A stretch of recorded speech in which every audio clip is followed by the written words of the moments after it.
আমরা চলে যাব একটু মহাভারতে। হ্যাঁ, একটু মন দেবেন। মহাভারতে কুরুক্ষেত্রের যুদ্ধের পর হস্তিনাপুরের রাজা হন ধর্মরাজ যুধিষ্ঠির।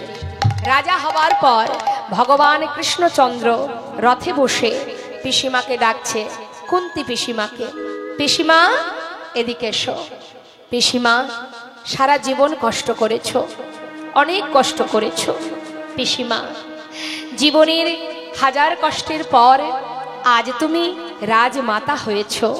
তোমার সন্তান সে মস্ত বড় রাজা, হস্তিনাপুরের রাজা।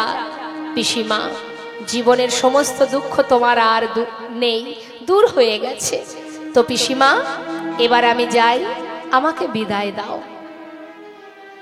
কুন্তি পিসিমা পাশে দাঁড়িয়ে ভাবছে, মা, কৃষ্ণ যখনই আমাকে ছেড়ে ঘরে যেত আমাকে বলতো আমি আসি। আসি কথার অর্থ কি? বাড়ি থেকে কোনো ব্যক্তি পথে নামার সময় যদি বলে যাই, দেখবেন গুরুজনরা বারণ করে, এই যাই বলিস না, বল আসি। তার মানে কি? আসি মানে সে আবার আসবে। কিন্তু আজ যাই কথাটা শুনে কুন্তি পিসিমা মনে মনে ভাবছে, কৃষ্ণ তো কোনোদিন এমন কথা বলে না, তবে আজ কেন বললো আমি যাই? তবে কি আজ চলে গেলে আর আসবে না? পিসিমা, যাবার আগে আমি তোমায় দুটি বর দিয়ে যাব। তুমি আমার কাছে বর চেয়ে নাও। বলো কি চাও?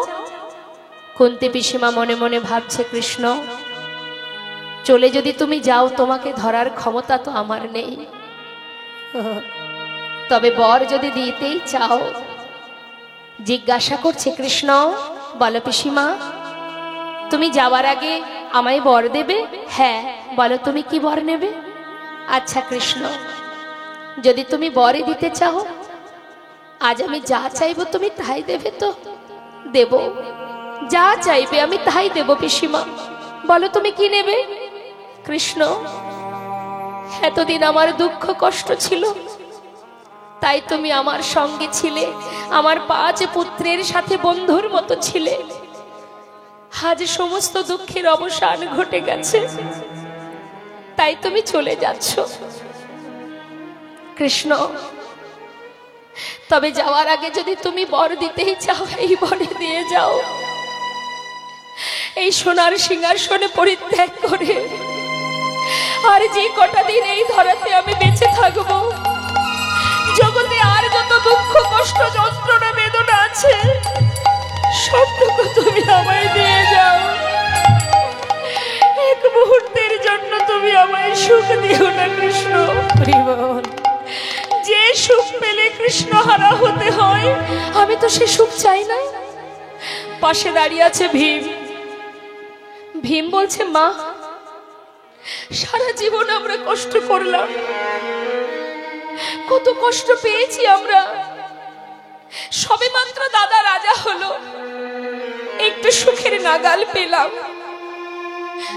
তোমার কি কষ্ট পেয়ে স্বাদ মেটেনি মা? তুমি আবার কেন দুঃখ চাইছো? মা বললেন, ওরে ভীম, এতদিন দুঃখ ছিল বলে কৃষ্ণ সহায় ছিল। আজ সুখের নাগাল পেতে না পেতেই কৃষ্ণ আমাদের ছেড়ে চলে যাচ্ছে। বাবা বল, ওই সোনার সিংহাসনে বসে চিরতরে কৃষ্ণ হারা হওয়া, নাকি কৃষ্ণকে সাথে করে সারা জীবন জঙ্গলে থাকা ভালো? আমি সে সুখ চাই না যে সুখের মধ্যে কৃষ্ণ নেই। আমি চাই না যুধিষ্ঠির, নেমে আয় বাবা। ওই সিংহাসনে বসলে চিরতরে কৃষ্ণ তোদের ছেড়ে চলে যাবে। এত বড় ত্যাগ দেখে ভগবান রথ থেকে নেমে এলেন, পিসিমাকে জড়িয়ে ধরে বললেন, পিসিমা, তুমি আমাকে এত ভালোবাসো, আমার জন্য রাজ সিংহাসন ত্যাগ করতে চাও? আমি তোমার ভালোবাসায় বাধা পড়ে গেলাম পিসিমা। যখনই আমাকে ডাকবে, স্মরণ করবে, আমি তোমার কাছে এসে ধরা দেব। পিসিমাকে সান্ত্বনা দেওয়ার পর ভগবানের রথে উঠে যখন চলে যাচ্ছে,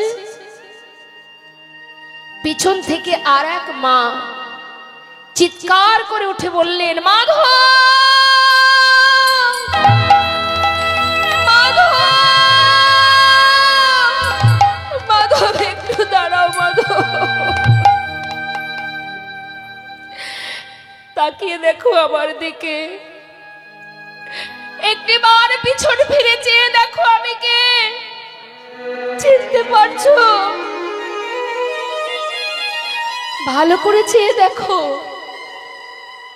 আমি সেই মা, এক নয় দুই নয়, শত পুত্র হারা জননী অভাগিনী গান্ধারী আমি। আজ আমি সন্তান হারা হয়েছি, আজ আমি সর্বহারা হয়েছি একমাত্র তোমার জন্য। তুমি না চাইলে আজ আমি এমন সন্তান হারা কাঙালিনী হতাম না। তুমি না চাইলে এই যুদ্ধ হতো না, তুমি করেছো। তোমার জন্য আজ আমি সর্বহারা হয়েছি। তাই আজ আমি সুবল কন্যা, আমি তোমায় অভিশাপ দেব। তুমি যেমন আমার কুরুবংশ ধ্বংস করেছো, তোমার যদুবংশ ধ্বংস হয়ে যাবে, একটা সন্তান বেঁচে থাকবে না। আরো বলি শোনো, তোমারও মৃত্যু হবে, তোমার মৃত্যু হবে এক ব্যাধের হাতে। এই আমি তোমায় অভিশাপ দিলাম।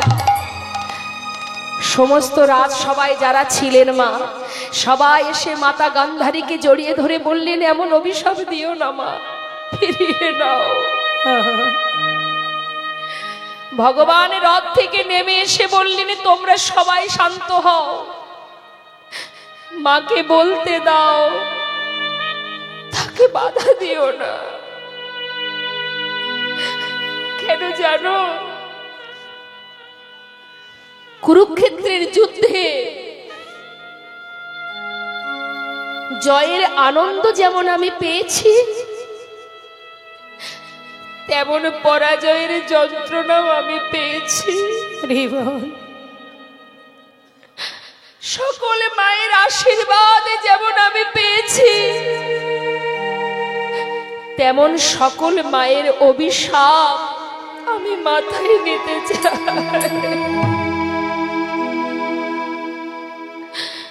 তোমরা শান্ত হও। মাতা গান্ধারীর কাছে গিয়ে ভগবান কৃষ্ণচন্দ্র বলে উঠলেন, মা, তোমার কথাই সত্য হবে। তুমি যা বলেছ মা, তোমার কথাই সত্য হবে। তোমার বাক্য আমি শিরোধার্য করলাম।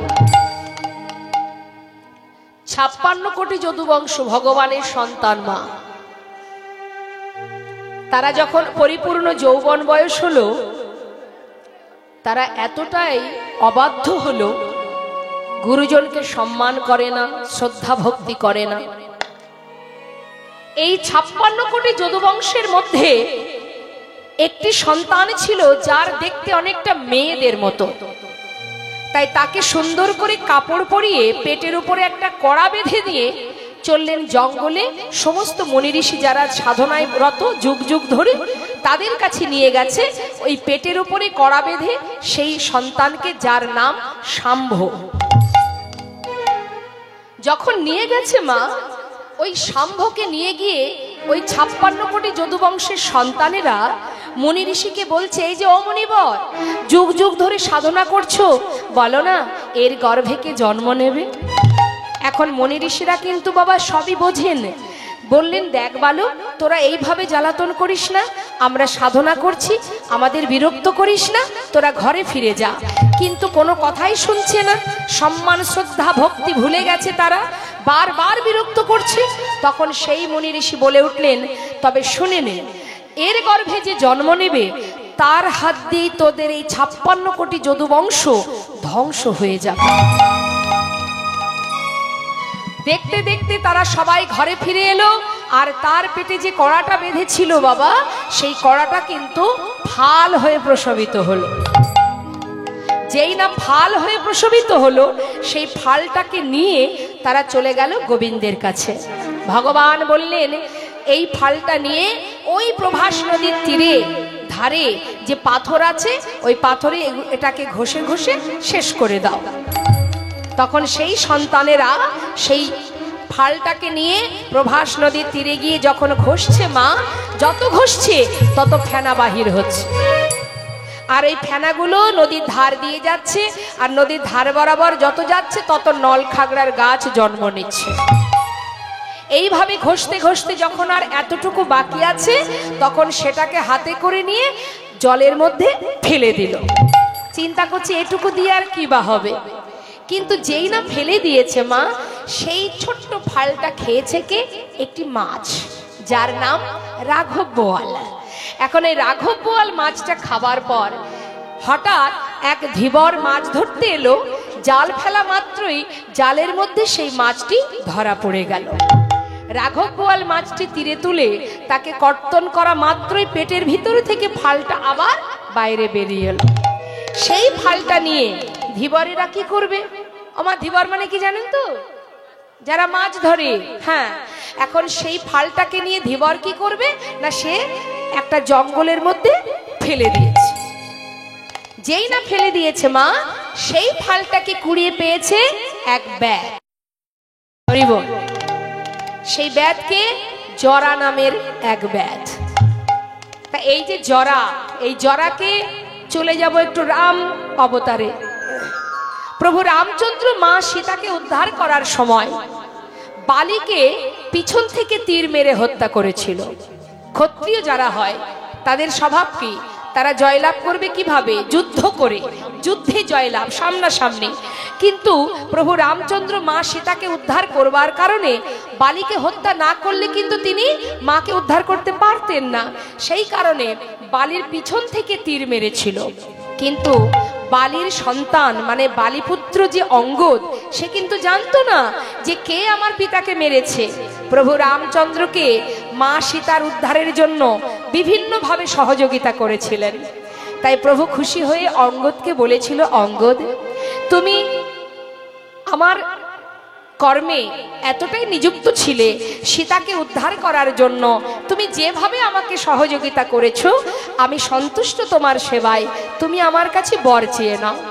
সেই অঙ্গদ বলেছিল, হে প্রভু, তুমি যদি আমাকে বর দেবে তবে এই বর দাও, কি না, যে আমার পিতাকে পিছন থেকে তীর মেরে হত্যা করেছে, আমিও যেন তাকে তীর মেরে হত্যা করতে পারিনি। তাই গৌর হরি বল। ভগবান বললেন, তথাস্তু, তাই হবে, তোমার মনোবাঞ্ছা পূর্ণ হবে। ভগবান কোনো কর্মের কারণে যদি সাজা নেয় মা, তাহলে একবার আমাদের নিজেদের কথা ভাবুন। আমরাও কিন্তু বাবা পদে পদে অপরাধ করে যাচ্ছি, জ্ঞানেও করছি, অজ্ঞানেও করছি। তাহলে আমাদের জন্য কত সাজা লেখা আছে মা। হরি বল, হরি বল। তাই আজ ভগবান তিনি প্রভাস নদীর তীরে যজ্ঞ করেছিলেন। এই যে 56 কোটি যদুবংশ, এরা সবাই মারা যাবে কিভাবে? ওই প্রভাস নদীর তীরে তারা যখন সবাই যাবে, তাদের মধ্যে প্রথমে হবে মুখে মুখে কথা কাটাকাটি, তারপরে হবে হাতাহাতি, তারপরে হবে লাঠালাঠি। আর লাঠালাঠি করবে, লাঠি কোথায় পাবে? এই যে নল খাগড়ার গাছ, যেটাকে তুলে মারবে সেই সেখানে প্রাণ হারাবে। এটাই ছিল ভগবানের সেই মধুর লীলা। তিনি সব কিছু সুন্দর করে সাজিয়ে নিয়ে তিনি বৃন্দাবন ছেড়ে চলে গেলেন দ্বারকায়। নিতাই গৌর হরি বল, হরি বল। আগে নিজেকে জানো, আমি কে? আমি কে?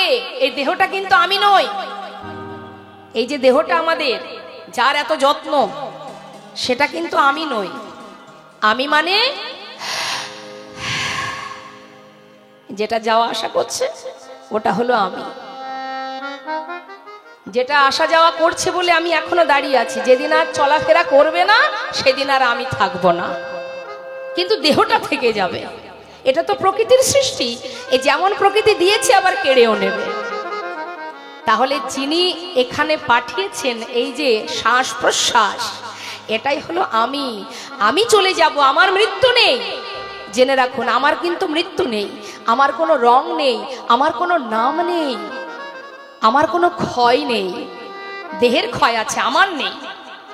তাহলে এই যে আমি, অর্থাৎ সাক্ষাৎ আমি চৈতন্য, আমি চেতনা, তিনি হচ্ছেন আমি। তাই আমি এখানে যে বসে আছি না আমরা মা, সবাই আত্মার সেবার জন্য বসে আছেন। তাই আমি বলবো, মায়ার সংসারে কৃষ্ণ ভজনের জন্ম পেয়েছি, কিন্তু মায়ার থেকে দূরে সরতে পারবো না ঠিকই, দায়িত্ব কর্তব্য থেকে আমাদের আছে, করতে হবে, কিন্তু তার ভিতর থেকে নিজের কাজটা ভুলে যাবেন না। নিজেরও কিছু কাজ আছে, সংসার আপনার কিচ্ছু দেবে না।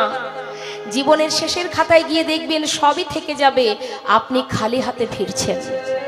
তাই ফেরার পরে বিচার, যখন বিচার হবে তখন কিন্তু আপনার কাছে বিচার চাইবে যে তুমি মনুষ্যকুলে জন্ম চেয়েছিলে 84 লক্ষ জনি ভ্রমণ করে, এখনো গোলকধামে আমরা পৌঁছাতে পারিনি। কেন পারিনি মা?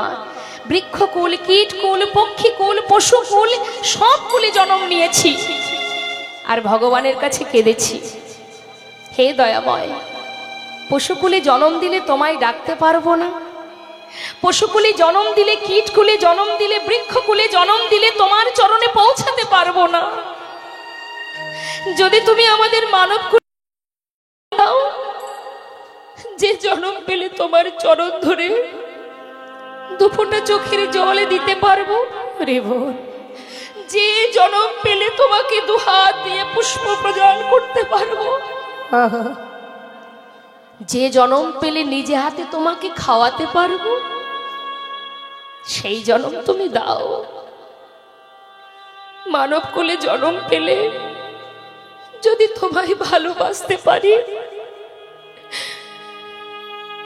তবে তো তোমার চরণে পৌঁছাতে পারবো দয়াময়। কিন্তু সেই মানব দেহ পেলাম, দেখার নয়নে পেলাম, যে নয়নে বিশ্ব ব্রহ্মাণ্ড দেখতে পাচ্ছি, যে বদনে প্রতিটা শ্বাসে প্রশ্বাসে কৃষ্ণ নাম বলবার শক্তি পেয়েছি, যে হাত দিয়ে ভগবানের চরণ সেবা করবার ক্ষমতা পেয়েছি, যে হৃদয় দিয়ে সাধু গুরু বৈষ্ণবের চরণ জড়িয়ে ধরতে পেরেছি, শিখেছি, ক্ষমতা পেয়েছি, ভক্তের চরণ ধুলি মাথায় নিতে শিখেছি, সবকিছুই পেয়েছি। পেলে কি হবে? আমাদের এমন অবস্থা মা, আমরা সেই ভগবানের চরণের দাস না হয়ে সবাই আমরা মায়ার দাস হয়ে বসে আছি। কিন্তু মায়া তোমাকে ততক্ষণ ভালোবাসবে যত সময় তুমি মায়ার জন্য করতে পারবে। সেই দিন মায়া তোমায় ত্যাগ করবে, যেদিনে তোমার শক্তি ক্ষমতা ফুরিয়ে যাবে, সেই দিন মায়াও তোমার কাছে আর থাকবে না। ঘরের কোণে বসে রইবে, একবারও জিজ্ঞাসা করবে না তুমি কেমন আছো। ওই কোণে বসে বসে চোখের জলে মুখ ভাসিয়ে কাঁদতে হবে, হা কৃষ্ণ, হা কৃষ্ণ। তাহলে যেজন আমার শেষের দিনের সম্বল, যেজন আমার সাথী, আমি যদি সময় থাকতে তাকে চিনতে না পারি, সময় চলে গেলে পথে বসে কাঁদতে হবে। তাই সবার কাছে বারবার এটাই আমার নিবেদন, হাজার কর্ম রাধারানী আয়ানের ঘরণী হয়েছিলেন, কর্ম করেছেন, রন্ধন করেছেন, কিন্তু রাধারানী সদা সর্বদাই নিজেকে সঁপে দিয়েছিলেন গোবিন্দের কাছে। তুমিও কর্ম করো, সবই করো, কিন্তু নিজের কাজ যখন তুমি করবে সেখানে এতটুকু আপোষ করবে না। নিজের কর্মে যখন নিযুক্ত হবে মনে প্রাণে কৃষ্ণ ভজন করবেন।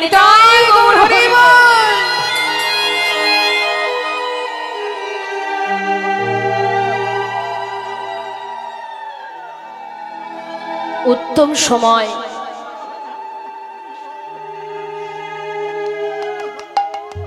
এই মহতি হরিবাসর। বৈষ্ণবের চরণধুলি অঙ্গে মাখো, হাজার হাজার অপরাধ দূর হবে। কে জানে কার অঙ্গ পরশে হাজার পাপ খণ্ডন হয়। এখানে অনেক ভক্ত আছে যারা কিনা দেখলে বুঝতে পারবে না, ললাটে তিলক নেই, হাতে নামের মালা নেই, তথাপিও দিনের শেষে একটি বার সংসারের হাজার কর্মের পরে হলেও কোনদিন প্রভুর চরণে দুফুটা বাড়ি পরিসর না করে সে ঘুমায় না। এমনও কোন শুদ্ধ পবিত্র ভক্ত আছে যাকে দেখলে চিনতে পারবে না, কিন্তু সে ভগবানের চরণে আত্মনিবেদন করে বসে আছে।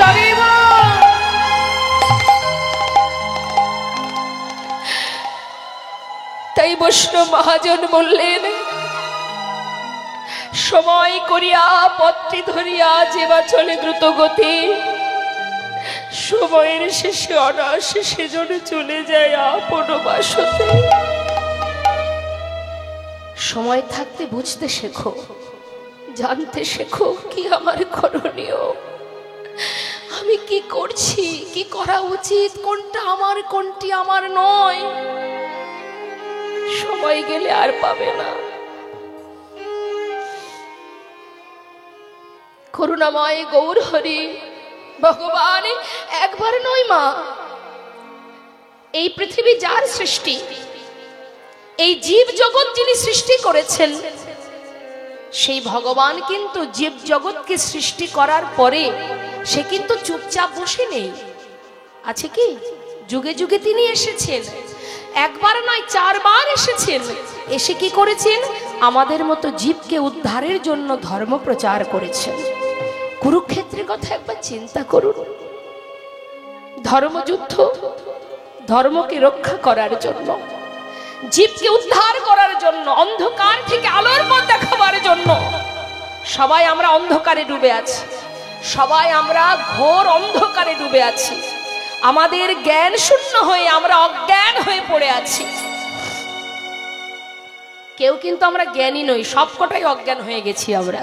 কারণ আমি কে, কি আমার করা উচিত আর কোনটা উচিত নয়, শুধু এটাই জানি, মারামারি হানাহানি এটা আমার, ওটা আমার, সেটা আমার, কিচ্ছুই আমার নয়, কিচ্ছু আমার নয়। আমার তো সেই যে আমাকে পাঠিয়েছে, যে আমার কথা ভাবে, মৃত্যুকাল পর্যন্ত যে আমার সঙ্গের সাথী, যাকে সারা জীবন না ডাকলেও শেষের দিনে আমার সঙ্গের সাথী হয়, সেই তো আমার, সেই আমার। আর জগতে যা আছে সব মায়া। তাই কিছুক্ষণের জন্য ভুলে যেতে হবে সব কিছু, তবেই তো প্রকৃত সাধন হবে, ভজন হবে। ভগবান যত প্রকারের লীলা করেছেন মা, সবই আমাদের জন্য, জীবকে উদ্ধার করার জন্য। তাই চিত্তটাকে স্থির করুন, কথা বলবেন না। এবারে আমরা একটু জানবো মা, শান্ত হয়ে আপনারা বসুন। খুব সুন্দর কিছু কথা আমাদের জানতে হবে। ভগবান প্রভাসের তীরে যজ্ঞ করেছিলেন, প্রভাস নদীর তীরে। তা প্রভাস নদী, আস্তে আস্তে আস্তে, প্রভাস নদীর তীরে কেন গোবিন্দ যজ্ঞ করলেন, কারণটা একটু জানবো, কেমন? তা শুনুন। এই প্রভাস নদীটা হচ্ছে মা গুজরাটে, হ্যাঁ, যেখানে একটি জায়গা আছে যার নাম হলো সৌমতীর্থ। ওখানে একটি দেবাদিদেব মহাদেবের বিগ্রহ সেবা হয়, যার নাম হচ্ছে সোমনাথ। এই সোমনাথের নাম অনুসারে সেই স্থানটির নাম সৌমতীর্থ। ওই সৌমতীর্থে একটা নদী আছে যার নাম প্রভাস। এখন এই প্রভাস নদীর নামটি, যে প্রভাস নামটা, এটা কে দিল? চন্দ্রদেব। হরে কৃষ্ণ। চন্দ্রদেব কিভাবে দিল শুনুন। চন্দ্রদেব গুরুপত্নীর প্রতি আকৃষ্ট হয়েছিলেন। তার 27 জন স্ত্রী থাকা সত্ত্বেও সে যখন গুরুপত্নীর প্রতি আকৃষ্ট হন, গুরু বৃহস্পতি তাকে অভিশাপ দেন। কি অভিশাপ? যে তোমার এক একটি করে কলা ক্ষয় হতে হতে, এই যে তুমি 16 কলা, তোমার এক একটি কলা ক্ষয় হতে হতে একদিন তুমি পুরো শেষ হয়ে যাবে। এখন গুরুর অভিশাপ কখনো মিথ্যা হয় না মা। লেগে গেল অভিশাপ, দিনের পর দিন যায়, এক একটি করে কলা ক্ষয় হতে শুরু হয়। আকাশে দেখেছেন তো, হ্যাঁ, যে এক একদিনে একটু একটু করে চাঁদের ক্ষয় হয়, গুরুর অভিশাপ। তা বাবা যখন কলা একটা একটা করে ক্ষয় হচ্ছে মা, আর এক কলা বেঁচে আছে, ঠিক সেই সময় তার 27 জন স্ত্রী দল বেঁধে গেলেন দেবাদিদেব মহাদেবের কাছে। ভোলানাথ কৈলাসে বসে ধ্যানে মগ্ন, সেখানে গিয়ে হাজির 27 জন। সম্পর্কে কি হয় জানেন? মা পার্বতী হচ্ছে এই যে 27 জন রমণী, 27টি নারীর 27টি রমণীর সম্পর্কে দিদি হন। তাহলে ভোলানাথ কি হবে? জামাইবাবু। এখন কৈলাসে নিরজনে বসে ধ্যানে মগ্ন ভোলানাথ, সেইখানে 27 জন শালী গিয়ে উপস্থিত, চিৎকার করে ডাকছে, জামাইবাবু, ও জামাইবাবু, ও জামাইবাবু। ভোলানাথ মনে মনে চিন্তা করছে, ভেবেছিলাম এই কৈলাস পর্বতে নিরজনে বসে মনের সুখে ধ্যান তপস্যা করব, এখানেও শান্তি নেই। হ্যাঁ, কারা আবার আমাকে জামাইবাবু বলে ডাকছে? বলি হলো কি, নিশ্চয়ই শালীরা এসেছে। কি হয়েছে? সবাই এসে তার সম্মুখে বসেছে, বিপদে পড়েছে। ভোলানাথ বলছে, সে তো আমি জানি, বিপদে পড়েই এসেছো, তা কি সমস্যা বলো? বিপদে পড়ে বলছে, জামাইবাবু রক্ষা করো। কি হয়েছে? না, আমাদের প্রতি, গুরু পত্নীর প্রতি আকৃষ্ট হওয়াতে আজ সে একটু একটু করে শেষ হতে চলেছে। তাহলে আমাদের কি হবে? স্বামী যদি মারা যায় আমরা কোথায় যাব? কে আমাদের রক্ষা করবে?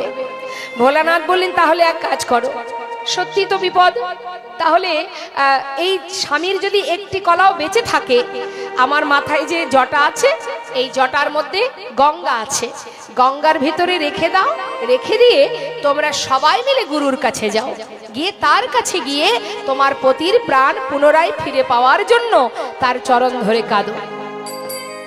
এখন 27 জন শালী তারা সেই স্বামীর একটি কলা ভোলানাথের মস্তকে রেখে, মায়েরা দেখেছেন তো ভোলানাথের মাথায় একটা কলা আছে, হ্যাঁ, এখন ছুটে গেলেন কোথায়? গুরুদেবের কাছে।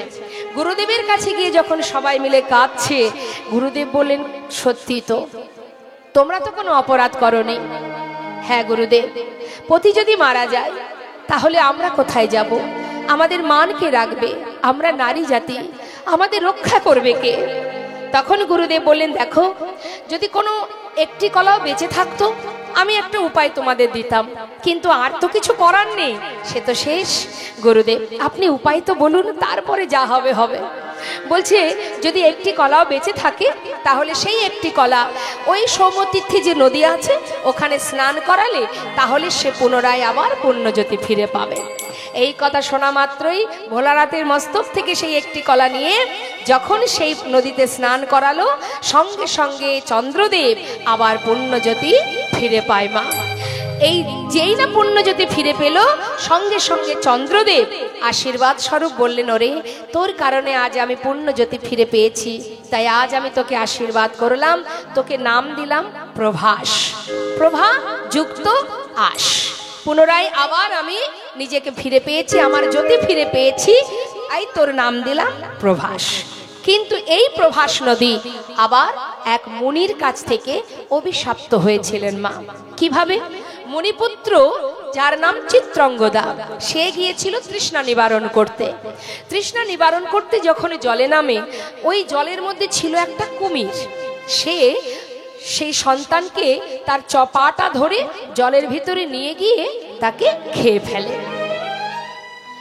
আর এই খবর অন্যান্য মুনিপুত্ররা যখন মুনিবরের কাছে গিয়ে জানালেন, মুনিবর এসে সেই প্রভাসকে বললেন, সেই নদীটাকে বললেন, তোর এত বড় সাহস, আমার পুত্র সে এসেছিল তৃষ্ণা নিবারণে, তুই আমার সন্তানকে প্রাণে মেরেছিস, আমি তোকে অভিশাপ দেব, আমি তোকে অভিশাপ দেব, জল শুকিয়ে যাবে, তোর প্রখর রৌদ্রে কুকুর বিড়াল পশু পাখি তোর বক্ষের উপর দিয়ে হেঁটে যাবে, মল মূত্র ত্যাগ করবে, সবাই তোকে ঘৃণা করবে।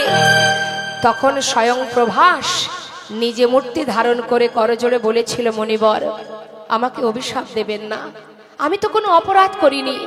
মুনিবর, আমার বক্ষে যে কুমির বাস করে সে তোমার সন্তানকে প্রাণে মেরেছে, তুমি আমাকে অভিশাপ থেকে মুক্তি দাও। তখন সেই মুনি বললেন, কথাটা তো ঠিকই, তোর তো কোনো দোষ নেই, কিন্তু অভিশাপ যখন দিয়েছি অভিশাপ তো লাগবেই। বেশ, তাহলে আমি আশীর্বাদও করে যাচ্ছি, যেদিন তোর বক্ষ থেকে জল নিয়ে অনাদিরাদি গোবিন্দ রাধারানীর চরণ ধৌত করবে, সেই দিনে তুই উদ্ধার হবে। তাই মা সেই প্রভাসকে অভিশাপ থেকে উদ্ধার করবার জন্যই কিন্তু ভগবান কৃষ্ণ প্রভাস নদীর তীরে এই যজ্ঞ করেছিলেন। শুধু এটাই কারণ ছিল না, আরো কারণ আছে মা। তো প্রভাস যজ্ঞ বলা যায়, আবার প্রভাস মিলনও বলা যায়। তার কারণ প্রভাসের তীরেই কিন্তু রাধা গোবিন্দের মিলন হয়েছিল। তা আমরা শুনবো আজকের আস্বাদনের বিষয় প্রভাস মিলন, প্রভাস যজ্ঞ। চলুন সবার আগে আমরা চলে যাব শ্রীধাম নবদ্বীপ ধামে। তার আগে একটা কথা বলবো, ভগবত কথা, লীলা কথা, কৃষ্ণ কথা, হরি কথা, অমৃত কথা, এই অমৃত কথা আস্বাদন করতে হলে, বা আমি যে আপনাদের সম্মুখে দাঁড়িয়ে এই লীলা পরিবেশন করব, এ কিন্তু মা যেমন তেমন বিষয় নয়, আমার গুণের কথা না, বা আপনার গুণের কথা নয়, তাই না? যাকে কখনো চোখে দেখিনি তার কথা বলা কি সহজ? হরিবল। এখন যদি আমি আপনাকে কোনো এক জায়গায় দোকান থেকে, আশেপাশে যে বাজার আছে, কি বাজার আছে? শ্রীরামপুর বাজার। শ্রীরামপুর বাজার থেকে যদি একটা সুন্দর মিষ্টি খেয়ে আপনাদের কাছে এসে আমি বলি যে আমি এত সুন্দর একটা মিষ্টি খেলাম, সে যে কত সুন্দর, কি স্বাদ, কত সুস্বাদু, আমি বোঝাতে পারছি না। এখন বারবার যদি আপনাকে এমন কথাটা আমি বলি, তখন হয়তো আপনি এটাও বলতে পারেন, দেখো মা, তুমি খেয়েও যদি তুমি বলতে না পারো, আমি তো বাবা খাইনি, আমি কি করে বলবো? নিতাই গৌর হরি বল। তাহলে যানারা সর্বদাই ভগবানের কাছে থেকেছেন, পাশে থেকে সাক্ষাৎ লীলা দর্শন করেছেন এবং সম্মুখে তিনি পদাবলী করেছেন, সেই সকল মহাজন বলছেন আমার দিয়ে ভজন সাধন হলো না। প্রভুকে কাছে পেয়ে বলছেন ভজন হলো না, আর আমরা তো তাকে চোখেই দেখিনি। তাহলে আমরা কি করে বলবো যে তার মহিমা আমরা গাইতে পারবো? নিতাই গৌর হরি বল। কেউ যদি বলে থাকে যে আমি ভগবানের লীলা গাইতে পারবো, আমি এটা জানি ওটা জানি, সর্বনাশ হয়ে যাবে মা। সেই মুহূর্ত থেকেই তার পতন অনিবার্য হয়ে যাবে। কারণ যার অনন্ত কোটি লীলা, সেই লীলা বর্ণনা করা বা তাকে জানা অত সহজ কথা নয়। যে অর্জুন কৃষ্ণের রথের, যে রথে বসে আছে, যে রথ চালাচ্ছেন অনন্ত কোটি বিশ্ব ব্রহ্মাণ্ডের মালিক স্বয়ং গোবিন্দ, সেই গোবিন্দ যার রথের সারথি, এত বড় ভক্ত সে। অর্জুন কত বড় ভক্ত মা, যার রথের সারথি গোবিন্দ। তাহলে এত বড় ভক্ত হয়ে সেই অর্জুন গোবিন্দকে চিনতে পারেনি, যার কারণে সে নিজের পাপ খণ্ডন করার জন্য বলেছিল তুমি একটু দাঁড়াও, আমি একটু গঙ্গা স্নান করে আসি। নিতাই গৌর হরি। তাহলে মা, ভালো তো সবাই আমরা বাসি, ভগবানকে ভালোবাসি বলেই কিন্তু আজ আমরা এখানে সবাই এসেছি। কিন্তু ভালোবাসা আর তাকে জানা, তাকে চেনা অত সহজ নয়, তাই না? তাই স্বয়ং অর্জুন ভগবানকে চিনতে পারল না, যার চরণে গঙ্গা যমুনা সরস্বতী ত্রিবেণী বিরাজমান, যার চরণ ধরলেই হয়ে যায়, সেই চরণ না ধরে গিয়েছিল গঙ্গা স্নান করতে। তাহলে এত বড় ভক্ত হয়ে সে যদি ভগবানকে চিনতে না পারে, তবে আমাদের কি মনে হয় আমরা তো মায়ার জীব, আমরা তো মায়ার সংসারে মায়ার দাস হয়ে ঘুরে বেড়াচ্ছি। তাহলে আমরা কি বলতে পারবো যে আমরা ভগবানকে জানি, বুঝি, তাকে ভালোবাসি? অত সহজ নয়। তাই আজ আমরা আস্বাদন করব সেই ভগবত কথা। শাস্ত্রে বললেন ভক্তের কৃপা থাকলে অসাধ্য সাধন করা যায়। তাই আপনারা সেই ভক্ত, গৌর প্রিয়, কৃষ্ণ প্রিয়। তাই আপনাদের কাছে আমার নিবেদন, সকলে নিজ নিজ চরণ ধুলির কিঞ্চিত কিঞ্চিত অংশ এই অধমার মস্তকে দিয়ে আশীর্বাদ করবেন। আপনাদের চরণ ধুলির বলে বলিয়ান হয়ে তবেই দুটো হরিকথা কৃষ্ণ কথা আমি বলতে পারবো। মনিটরটা সাউন্ডটা একটু বাড়িয়ে দাও। হরে কৃষ্ণ, হরে কৃষ্ণ, জয় রাধেশ্যাম, হরে কৃষ্ণ, জয় নিতাই, জয় গৌর, জয় রাধেশ্যাম। ঠিক আছে, তাহলে আমরা মা চলে যাব নবদ্বীপ ধাম। সেখানে গিয়ে আগে একটু গৌরচন্দ্রিকা আস্বাদন করি, তারপরে আমরা লীলাতে যাব। তা একবার হাত তুলে দেখান দেখি কে কে নবদ্বীপে গৌরচরণ দর্শন করেছেন, দেখান দেখি।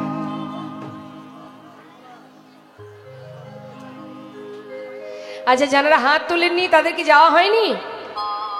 ও গিয়েছেন, তা কি হাত তুলতে কষ্ট হচ্ছে?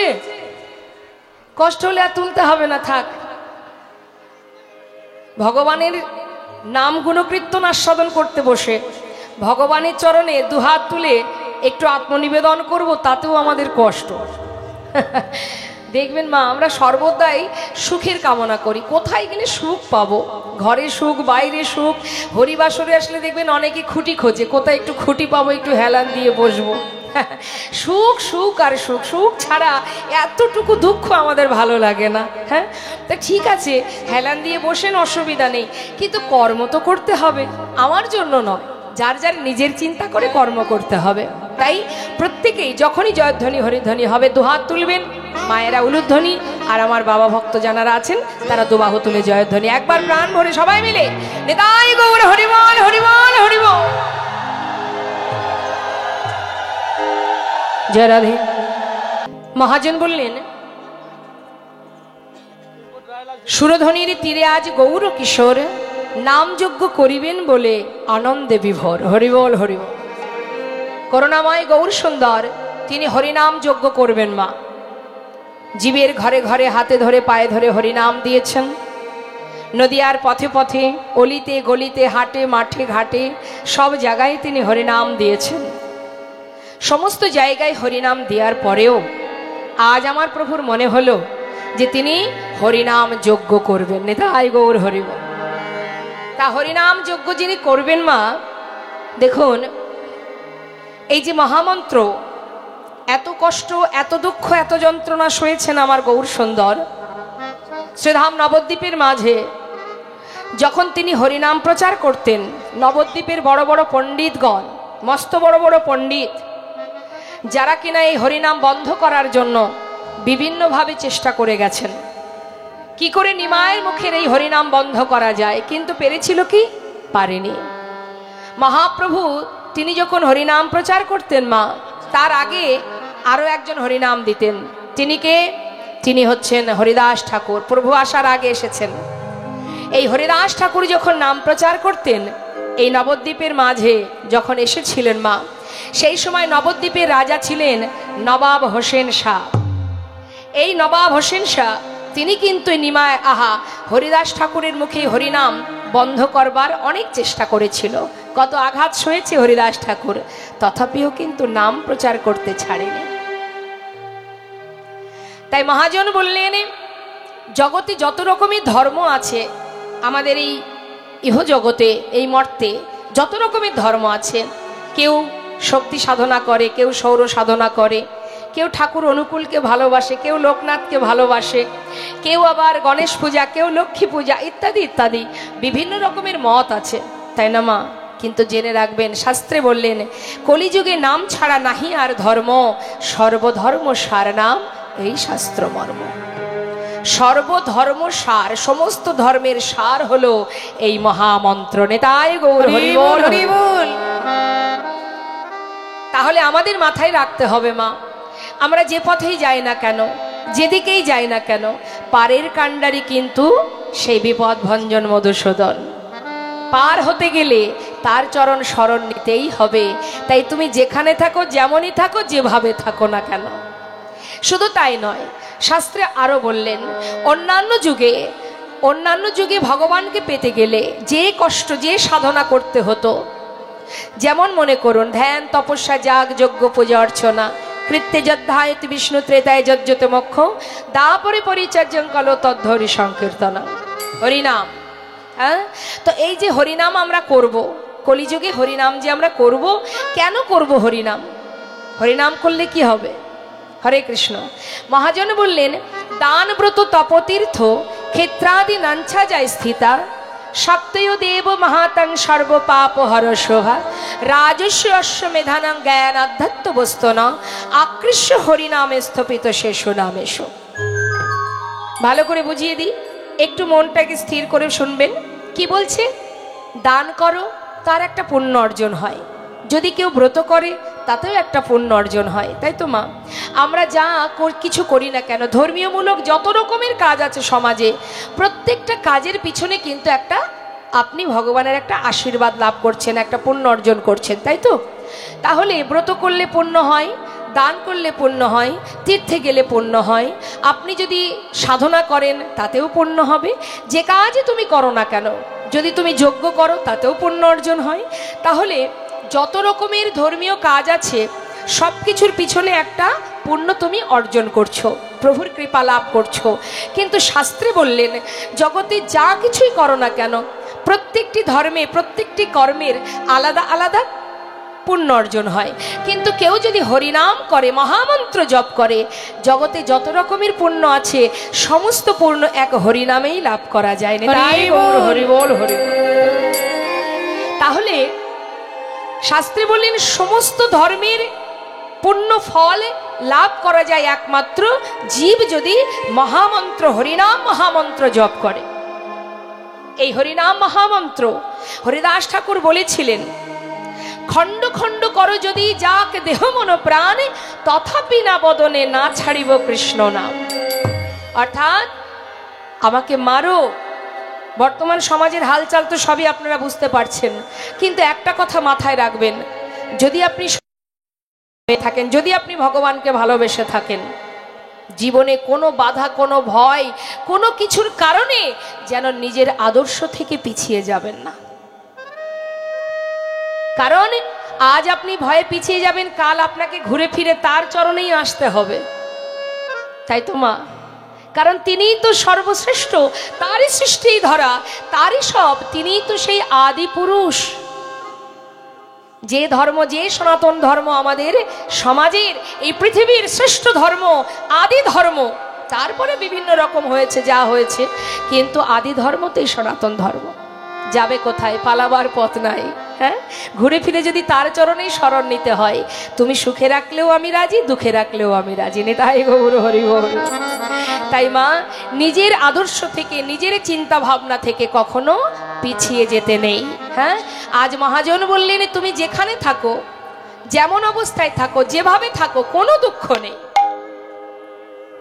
তুমি শুচি থাকো, অশুচি থাকো, পবিত্র থাকো, অপবিত্র থাকো, তুমি যেখানে থাকো, যেমন থাকো, মুখে তুমি হরিনাম জপ করো, মহামন্ত্র জপ করো। জগতে সমস্ত দেবদেবীর পূজা করতে গেলে যে স্তব, যে শ্লোক আমরা মুখে বলি, সেগুলোকে বলা হয় মন্ত্র, আর হরিনামকে বলা হয় মহামন্ত্র। তাহলে মহামন্ত্র যেখানে, সেখানে আর কিছু করতে হয় না। তার প্রমাণ আপনাদের দিই, শুনুন তাহলে। এটা আমার মুখের কথা নয়, রামভক্ত তুলসীদাস কলম দিচ্ছেন। কি বলছেন? একটা ভজনের মধ্যে দিয়ে আপনাদের বোঝাবো, শুনুন। হরি নামে বসে, হরি নামে বসে, হরি নামে বসে,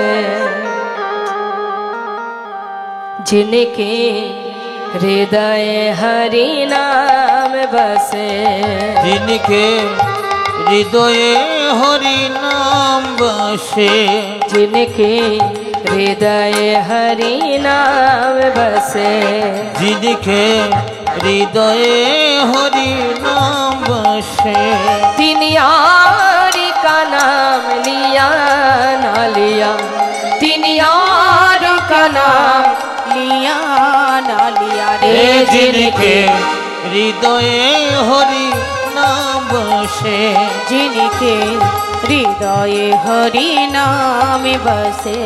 কি বলছেন? जिनके हृदय, আহা সাউন্ড ঠিক করো তো। কি বলছেন মা? जिनके हृदय हरि नाम बसे, তিনি और का नाम लिया ना लिया, অর্থাৎ যিনি হরিনামকে সার করে তার আর কোনো মন্ত্র জপ করবার প্রয়োজন হয় না। আরো কি বললেন? বললেন শুধু তাই নয়, এবার উদাহরণস্বরূপ বোঝাচ্ছে আমাদেরকে। কি বলছেন? जिनके द्वारे, हाँ जिनके द्वारे पर गंगे बहे,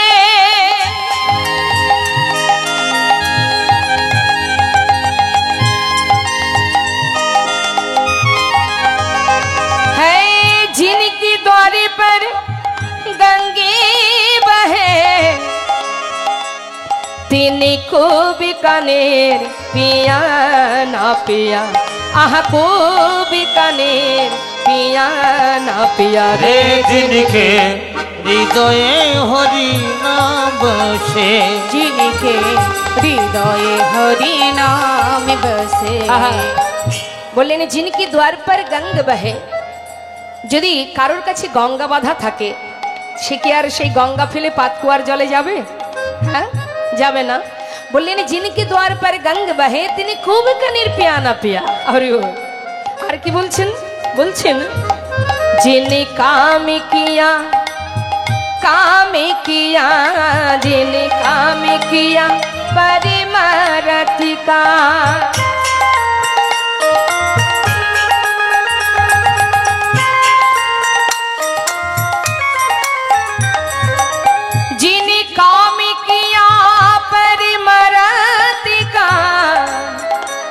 तेने हाथों से दान दिया ना दिया, आहा हाथों से दान दिया ना दिया रे। जिनके हृदये हरि नाम बसे, जिनके हृदये हरि नाम बसे। কি বলছেন মা?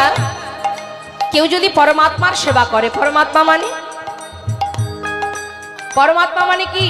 যেটা এখানে আছে, যার জন্য আজ আমি দাঁড়িয়ে আছি, যার শক্তিতে আজ কথা বলতে পারছি, যার কৃপায় আমি দেখতে পাচ্ছি, সেই পরমাত্মা রূপে ভগবান। কেউ যদি পরমাত্মার সেবা করতে পারে তাহলে সে মহাজন বললেন তার আর কিছু করা লাগে না। পরমাত্মার সেবা করো, ভগবানের সেবা যদি করতে পারো আর কিছু করতে হবে না। সেখানে দান করো, সেখানে ব্রত করো, হ্যাঁ এটা হলো শ্রেষ্ঠ কর্ম। তাই মহাজন আরো বলছেন जिनके घरे, जिनके घरे एक सपूती भायो,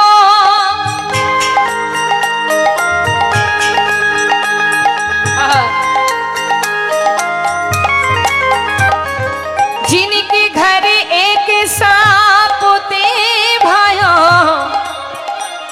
3 लाखों का पोत भया ना भया, 3 लाखों का पोत भया ना भया रे। जिनके हृदये हरि नाम बसे, जिनके हृदये हरि नाम बसे। বললেন जिनके घरे एक सपूत भाय, পুত মানে সন্তান।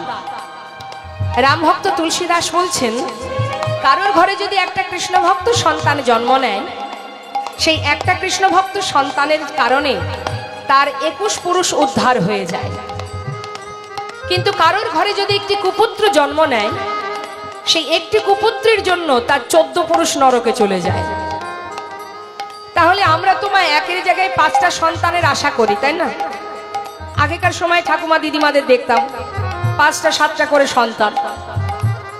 তা শাস্ত্রী বলেন সন্তানের মতো সন্তান একটা হলেই যথেষ্ট, লাখো সন্তানের দরকার হয় না। 5 পুত্রের জননী হয়েও যদি সেই মাকে পরের বাড়িতে ঝিয়ের কাজ করে জীবন কাটাতে হয়, সে সন্তান থাকার চেয়ে না থাকা ভালো। কি হবে? আবার কোন কোন পরিবারে আছে একটা মাত্র সন্তান, মাতা পিতা ছাড়া আর কিছু বোঝে না। আগে নিজের মা বাবার ভালোবাসা নিতে শেখো, মা বাবাকে ভালোবাসতে শেখো। তার আশীর্বাদ তোমার মাথায় থাকলে আর কিচ্ছু করতে হবে না তোমাকে। এটা আমার কথা নয়, রাম ভক্ত তুলসীদাস বলছেন। তিনি আরো বলছেন, কি বলছেন? আহা, যিনি মাতা পিতা কি সেবা করে,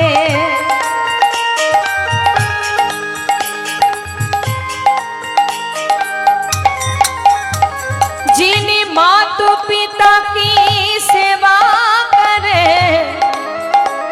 তিনি तीर्थ व्रत व्रत किया ना किया, आह तीरथ व्रत किया ना किया रे। जिनके हृदये हरि नाम बसे, जिनके हृदये हरि नाम बसे।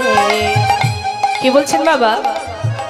যদি কেউ মাতা পিতার সেবা দিতে পারে, মা বাবাকে ভালোবাসতে পারে, সে যদি আর্থিক অভাবের কারণে তীর্থে যেতে না পারে, ব্রত করতে না পারে, তথাপিও যদি মা বাবার আশীর্বাদ তার মাথায় থাকে, সে যদি ব্রত করতে নাও পারে, তীর্থে যেতে না পারে, ঘরে বৈষ্ণব সেবা দিতে না পারে, মহাজন বলছেন কিছুই যদি করতে না পারে, মা বাবাকে ভালোবাসলেই তার আর কিচ্ছু করতে হবে না। তাই গৌর হরিবোল হরিবোল।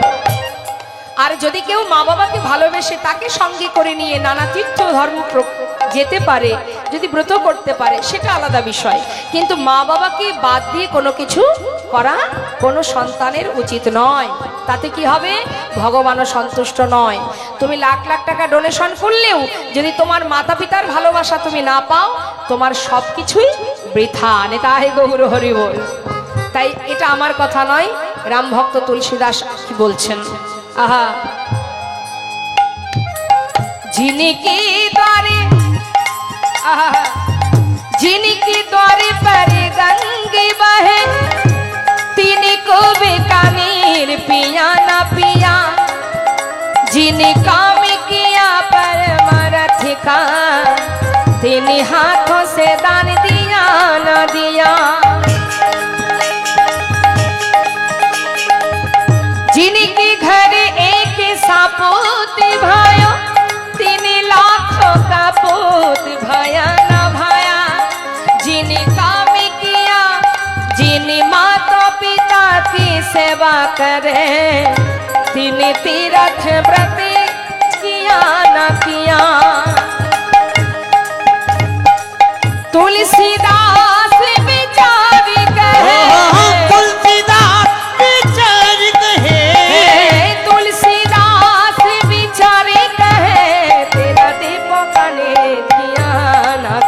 जिनके हृदये हरि नाम बसे, जिनके हृदये हरि नाम बसे।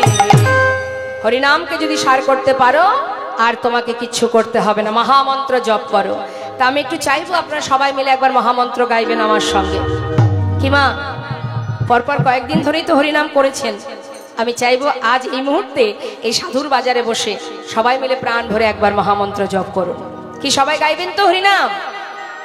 যদি গোবিন্দকে ভালোবাসেন, যদি গৌর হরিকে ভালোবাসেন, আমি আশা রাখবো যারা ভালোবাসেন অবশ্যই তারা হরিনাম করবেন। নামে যেন অলসতা না থাকে, কেমন স্বতঃস্ফূর্ত ভাবে মহামন্ত্র জপ করবেন। আমি গাইবো, শুনুন, তারপরে আপনারা গাইবেন। জয় রাধেশ্যাম। হরে কৃষ্ণ, হাত তুলে প্রত্যেকে তুলবেন। ওমা কি হলো, হাতগুলো কোথায়? কষ্ট হচ্ছে? হচ্ছে না তো, বেশ। হরে কৃষ্ণ হরে কৃষ্ণ, কৃষ্ণ কৃষ্ণ হরে হরে, হরে রাম হরে রাম, রাম রাম হরে হরে। বলুন হরে কৃষ্ণ নাম করুন, কৃষ্ণ কৃষ্ণ নাম করুন।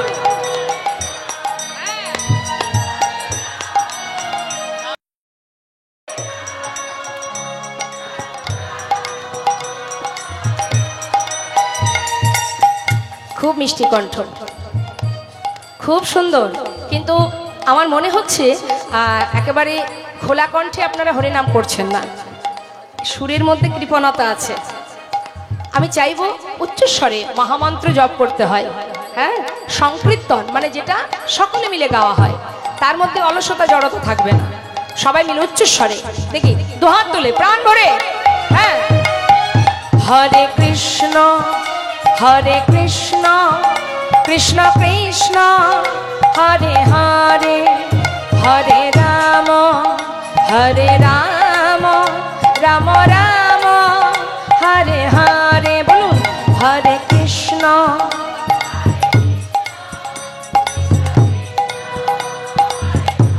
বাবা, এই তো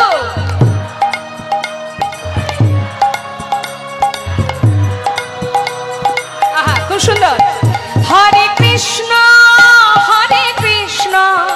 কৃষ্ণ কৃষ্ণ হরে হরে, হরে রাম রাম রাম হরে হরে, হরে কৃষ্ণ।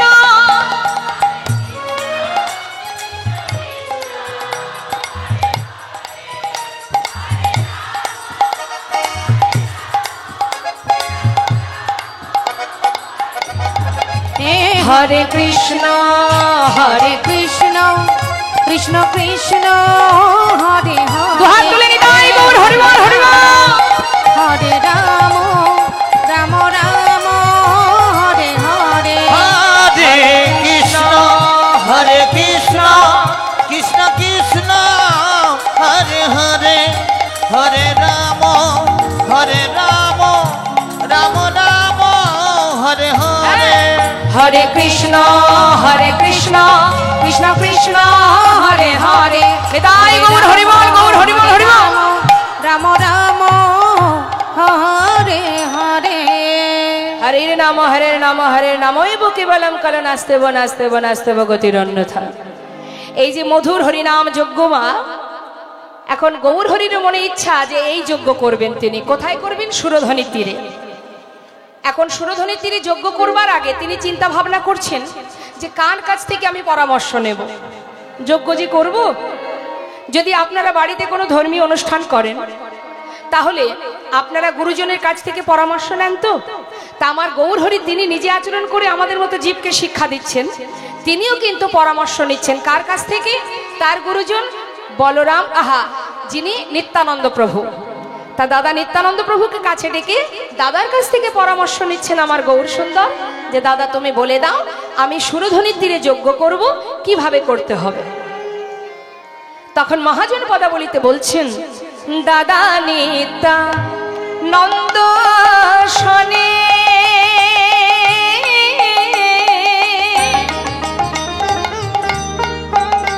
দেখো বিচার করিয়া, দাদা নিত্যানন্দের শনি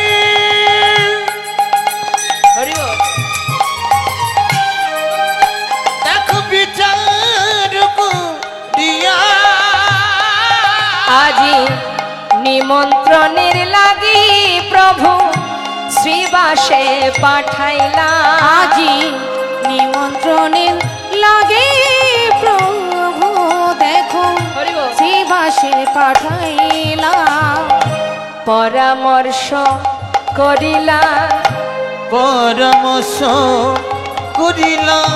কি করিতে হবে দাদা, পরামর্শ করিলা কি করিতে হবে দাদা, পরামর্শ করিলা।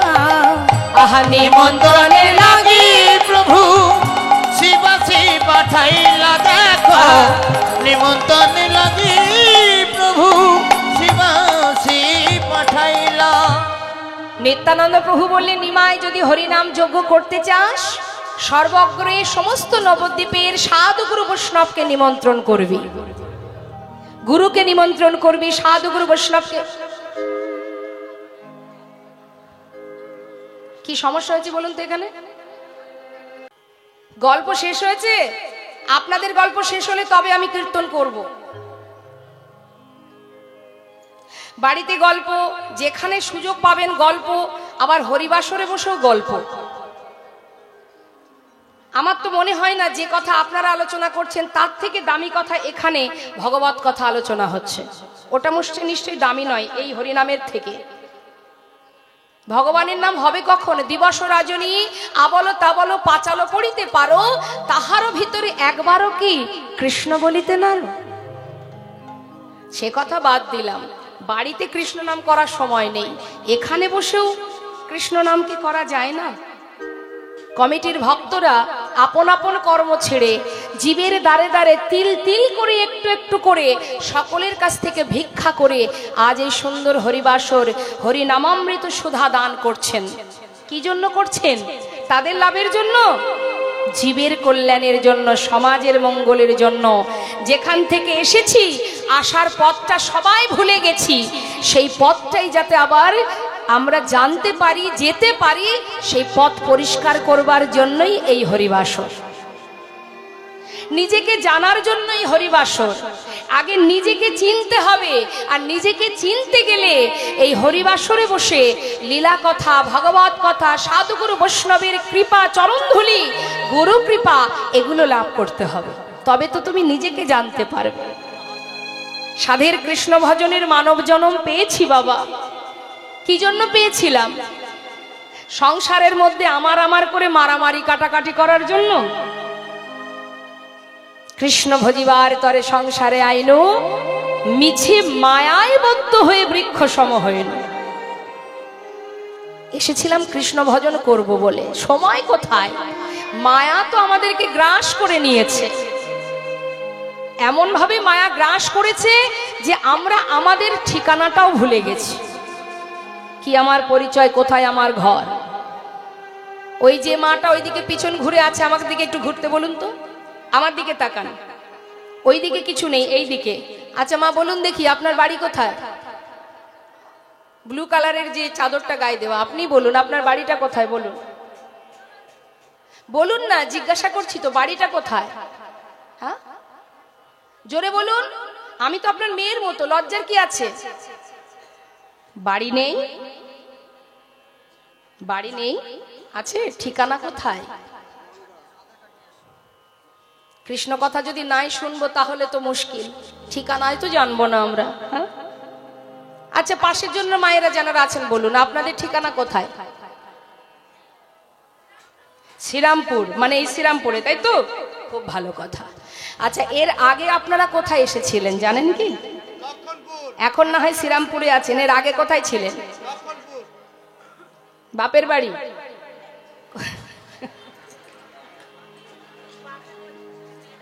ভালো কথা, বাপের বাড়ি ছিলেন। বাপের বাড়ি আসার আগে কোথায় ছিলেন জানেন? কি গো মা, জানেন না তো? আচ্ছা, যখন মারা যাবেন, সবাই আমরা মরবো, তা মারা যাবার পর কি আবার শ্রীরামপুরেই থাকবো? থাকবো না।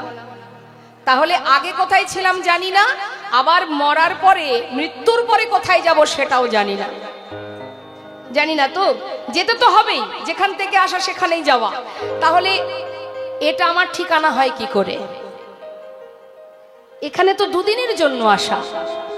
100 বছর পরমায়ু কলিজীবের, তাও 100 বছর কেউ বাঁচে না, খুব কম, একজন দুজন বাঁচে কিনা জানি না। 60 পার হলেই সর্বনাশ, আর বোধহয় বাঁচবো না। আমার তো এখনই মনে হয় আমি বোধহয় আর বাঁচবো না। তাহলে মা, আগে কোথায় ছিলাম জানি না, পরে কোথায় যাব জানি না, এখানে আছি গরব করে। কেউ যদি আমার অ্যাড্রেস জিজ্ঞাসা করে, আমি আধার কার্ড, আই কার্ড দেখিয়ে দিই, এই দেখো আমার ঠিকানা। কিন্তু এটা তো দুদিনের ঠিকানা, আসল ঠিকানাটা কোথায় আমার? যেখান থেকে এসেছি সেখানে আধার কার্ড চলবে না। तुम कहां से आए हो और जाओगी कहा, इतना दिल विचार लो, बस हो गया भजन। রাম ভক্ত তুলসীদাস বললেন, আগে ভাবো তুমি কোথা থেকে এসেছো আর কোথায় যাবে। তুমি জানো কোথায় যাবে? যেদিন তুমি জানতে পারবে সেদিন তুমি তোমাকে চিনতে পারবে, আর যেদিন তুমি তোমাকে চিনতে পারবে সেদিন তুমি গোবিন্দকে চিনতে পারবে। নিতাই গৌর হরি বল, হরি বল। তার আগে জানতে পারবে না। আজ দেখো নিতাই চাঁদ বলছে, ভাই তুই যদি যজ্ঞ করতে চাস তাহলে সাধুগুরু বৈষ্ণবকে নিমন্ত্রণ কর। গৌর হরি বললেন, দাদা তাহলে নিমন্ত্রণের দায়িত্বটা কাকে দেব? শ্রীবাসকে দিয়ে দে। নবদ্বীপে শ্রীবাস সমস্ত জায়গা চেনে, সমস্ত পদ ঘাট চেনে, তাই শ্রীবাস পণ্ডিতকে যেই না দায়িত্ব দিয়েছে, তখন নিতাই চাঁদ বলছে, শ্রীবাস নিমন্ত্রণের নিয়ম জানো? না তো প্রভু। শোনো, আজ আমি বলে দিই নিমন্ত্রণ কিভাবে করতে হয়। কি গো মা, আপনারাই বলুন না, বাড়িতে যদি কোনো ধর্মীয় অনুষ্ঠান হয়, আপনারা নিমন্ত্রণ করেন সমস্ত বাইরের ভক্তদের, কিভাবে নিমন্ত্রণ করেন? আজকাল তো সব ফোনেই হয়ে যায়, তাই না? হ্যাঁ, ফোনে নিমন্ত্রণ। যেতে পারছি না, তোরা সপরিবারে চলে আসিস, বাড়িতে বৈষ্ণব সেবার আয়োজন করেছি, এসে প্রসাদ পেয়ে যাস। দেখিস যেতে পারছি না, কিছু মনে করিস না। ফোনে ফোনে হয়ে যায় কি।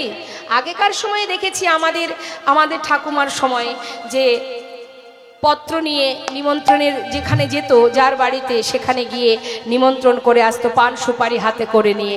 তো আজ আমার নিতাই চাঁদ শিখিয়ে দিচ্ছেন মা, দেখুন কিভাবে নিমন্ত্রণ করবে। শ্রীবাস পত্রখানি দেবে হাতে, চরণ ধুলি নেবে মাথে। নিতাই গৌর হরিবল হরিবল। হাতে চরণ ধুলি নেবে মাথে, পত্রখানি দেবে হাতে, চরণ ধুলি নেবে মাথে। নামে যোগে সবাই যেন আসে, ওই নামে যোগে সবে যেন আসে। এ হরি নামে যোগে সবাই যেন আসে গো, নামে যোগে সবাই যেন আসে। শোনো কর জোরে বলিবে, কর জোরে বলিবে, সবার কর জোরে বলিবে, সবার কর জোরে বলিবে, পায়ে ধরে বলিবে, কর জোরে বলিবে, পায়ে ধরে বলিবে, কর জোরে বলিবে। এই নামে যোগে সবাই যেন আসে। এই হরি নামে যোগে সবাই যেন আসে গো, নামে যোগে সবাই যেন আসে। গলবস্ত্র হয়ে মাথা নত করে চরণ ধুলি মাথায় নিয়ে পত্র দিয়ে করজোড়ে নিমন্ত্রণ করে আসবে। ভালো কথা। শ্রীবাস পণ্ডিত মনের আনন্দে পত্র মস্তকে করে নিয়ে মাথায় করে নিয়ে যাচ্ছে বাবা। মহাজন বললেন শোনো শোনো, শুনিয়া শ্রীবাস গেল নদিয়া নগরে, শুনিয়া শ্রীবাস গেল নদিয়া নগরে, আহা নিমন্ত্রণ করিল সবে যোগে আসিবারে। ওই না নিমন্ত্রণ করিল সবে যোগে আসিবারে। এই যে আপনারাও আসিবে, আপনারাও আসিবে, শোনো আপনারাও আসিবে, হ্যাঁ আপনারাও আসিবেন, মহাপ্রভুর নামে যোগে আপনারাও আসিবে, মহাপ্রভুর নামে যোগে আপনারাও আসিবে, ওই হরি নামে মহাযোগে আপনারাও আসিবে, হরি নামে মহাযোগে, সুরধ্বনির তটভূমে, হরি নামে নিতাই গৌর হরি বল। সুরধ্বনির পটভূমে, হরি নামে মহাযোগে, সুরধ্বনির পটভূমে হরি নামে মহাযোগে, আপনারাও আসিবেন, নামে যোগে সবে যেন আসে গো, নামে যোগে সবে যেন আসে। নিমন্ত্রণের পত্র পাইয়া আনন্দিত মনে সুরধ্বনির তীরে আসি দিল দর্শন। দেখুন মা, যেইরা নিমন্ত্রণের পত্র পেয়েছে সমস্ত নদেবাসী, তাদের আর আনন্দ ধরছে না। কেন? গেলেই গৌরহরির বদন দর্শন পাবে, চরণ দর্শন পাবে, তাই না? আজ যেমন আপনারা এখানে এসেছেন যার কথা শ্রবণ করবার জন্য, তাকে চোখে দেখেননি, কিন্তু না দেখে শুধু তার কথা শোনার জন্য আজ আপনারা ছুটে এসেছেন। কতটা ভালোবাসলে মা, না দেখেও বিশ্বাস করা যায়, না দেখেও ভালোবাসা যায়, তাই না? তাহলে সেই ভালোবাসার ধন যদি একবার সামনে এসে দাঁড়ায় তাহলে কত আনন্দ হবে মা। আর কি ঘরে যাওয়া যাবে? ভালো লাগবে ছাড় ঘর, মনে হবে প্রভুর সাথে চলে যায়। হরি বল হরি বল। তাই সমস্ত নদেবাসী সবাই এসেছে সুরধ্বনির তীরে। আসা মাত্র মহাজন লীলার পাশে দাঁড়িয়ে বললেন, দেখো নয়ন ভরে গোরারো সকলে হেরিল, আজ বাসুদেব ঘোষে হেরে যেন প্রভাসে মিলিল, বাসুদেব ঘোষে কহে যেন প্রভাসে মিলিল। মহাজন লীলার পাশে দাঁড়িয়ে সেই অপরূপ লীলা দর্শন করে তিনি পদাবলিতে বর্ণনা দিচ্ছেন। কি বলছেন? যেন মনে হচ্ছে প্রভাসের তীরে ভক্ত ভগবানের মিলন হয়েছে। নিতাই গৌর হরি। আমরা বাসুদেব ঘোষের সুন্দর পদাবলী দিয়ে গৌরচন্দ্রিকা আস্বাদন করলাম। এবার আমরা চলে যাব লীলামৃত আস্বাদনে। তাই লীলা কথা শ্রবণের আগে আমরা সবাই বৃন্দাবনে রাধার নামে একটু জয়ধ্বনি করব। হ্যাঁ, সবাই মিলে আমরা গাইব। চলুন। বৃন্দাবনে রাজা কে মা? কে রাজা? রাধা রানী, তাই না? তাহলে দেখুন গোবিন্দ কেমন দয়াল। নিজের বৃন্দাবন 84 কোষ বৃন্দাবন রাধারানীকে দিয়ে দিয়েছেন। নিতাই গৌর হরি বল হরি বল। তা চলুন সেই রাজার জয় দিয়ে আমরা লীলায় প্রবেশ করব। দুহাত তুলে একবার উলুধ্বনি হরিধ্বনি, হরি বল হরি বল হরি বল।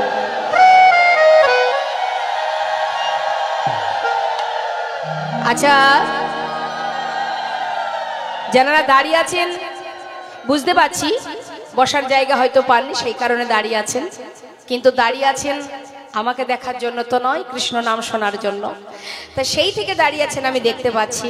আমি বলবো, অনুরোধ করছি আপনাদের, আপনারা বসতে পারেননি এটা যেমন ঠিক, কিন্তু আপনারা যে এসেছেন সেটা তো আর গোবিন্দ দেখতে পাচ্ছে। আপনারা যে দাঁড়িয়ে আছেন গোবিন্দ তো দেখতে পাচ্ছে। তাই একবার যে যেখানে দাঁড়িয়ে আছেন সেখান থেকে একবার দুহাত তুলে সবাই মিলে আত্মনিবেদন করুন। নিতাই গৌর হরি বল হরি বল হরি বল। বৃন্দাবন ধাম, আচ্ছা, বৃন্দাবন ধাম অপার, জপে যা রাধে রাধে। সবাই মিলে হাতে তালি দিয়ে রাধা নাম জপ করতে হবে, কেমন? যা রাধে।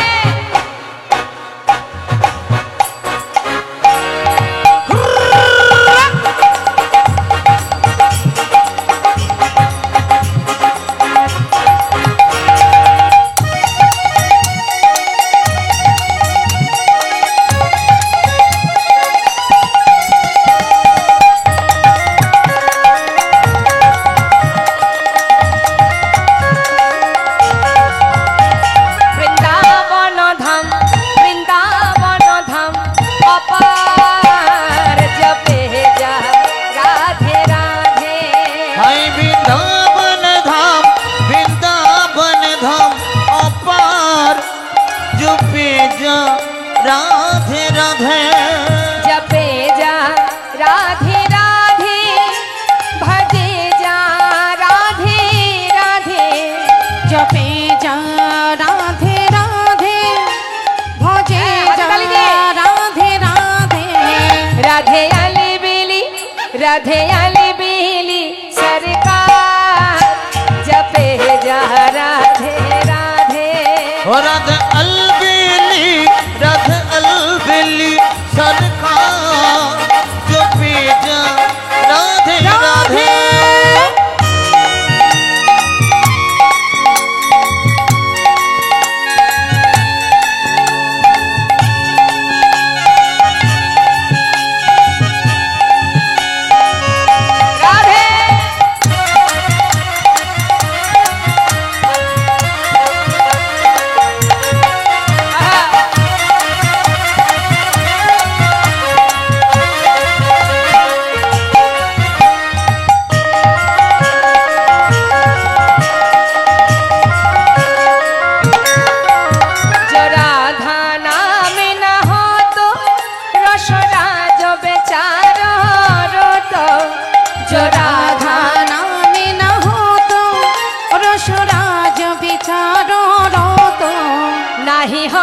अच्छा नहीं हो तो कृष्ण अवतार, हो जपे जा राधे राधे। नहीं हो तो नहीं हो तो नहीं हो तो कृष्ण अवतार, जपे जा राधे राधे।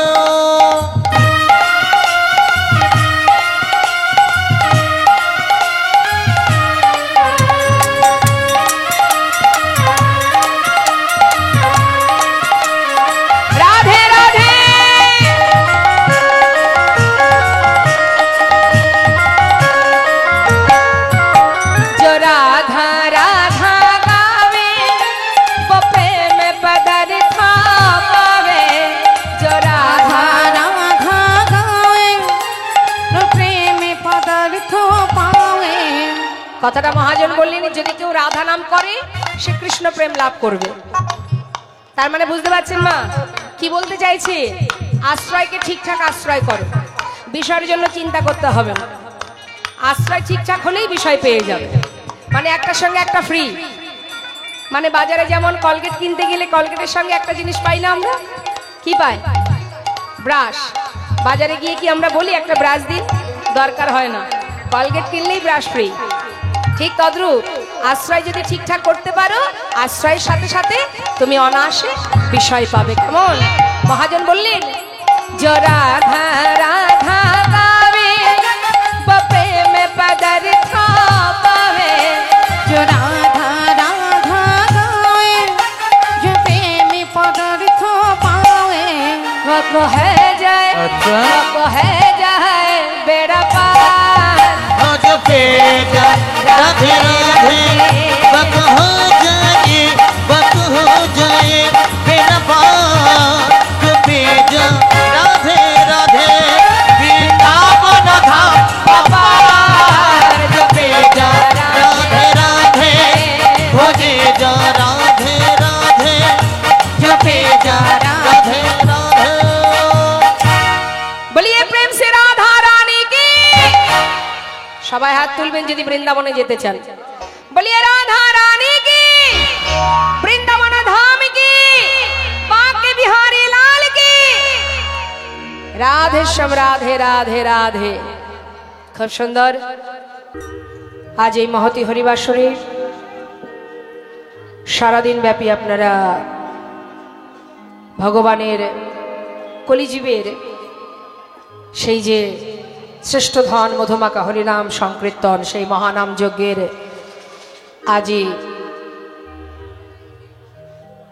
আজকে মহোৎসব হলো, তাই তো? আপনারা পরপর কয়েকদিন ধরেই মহামন্ত্র আস্বাদন করছেন। আজ আপনারা সকলে লীলা কথা শ্রবণের জন্য একত্রিত হয়েছেন।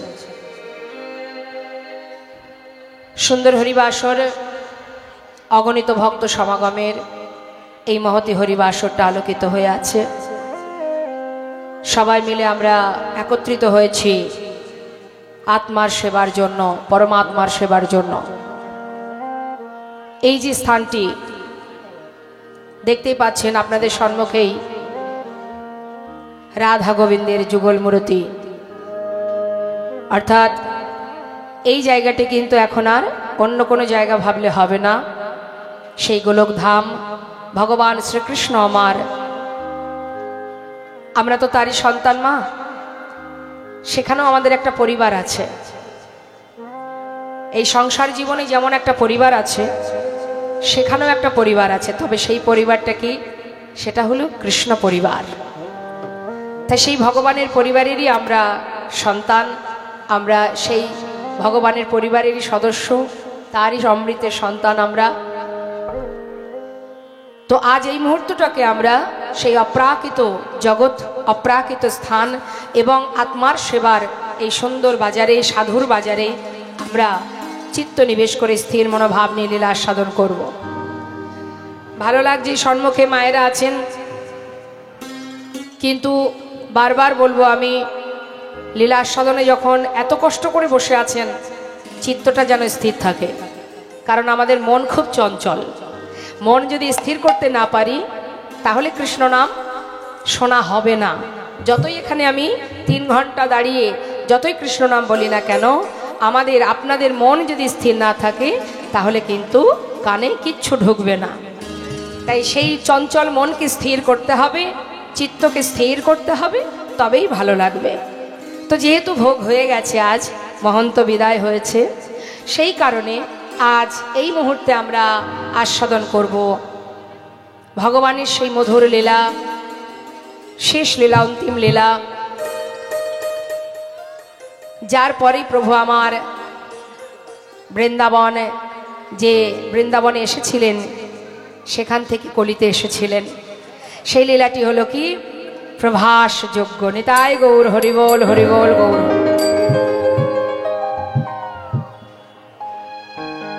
সকল ভক্তের কাছে নিবেদন,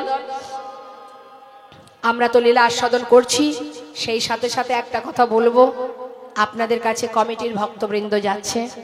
এই মহতি হরিবাসর, এটা তো 1-2 দিনের ব্যাপার নয় মা, অনেক দিনেরই ব্যাপার।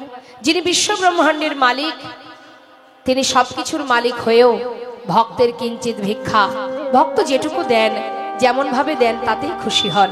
তাই সাত্বিক দান শ্রেষ্ঠ দান, হরিবাসরে দান দিও কিঞ্চিত, না করিও বঞ্চিত।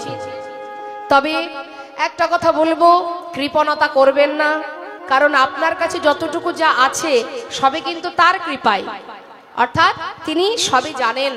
তাই ভগবানের সেবায় মুক্ত হস্তে দান করবেন।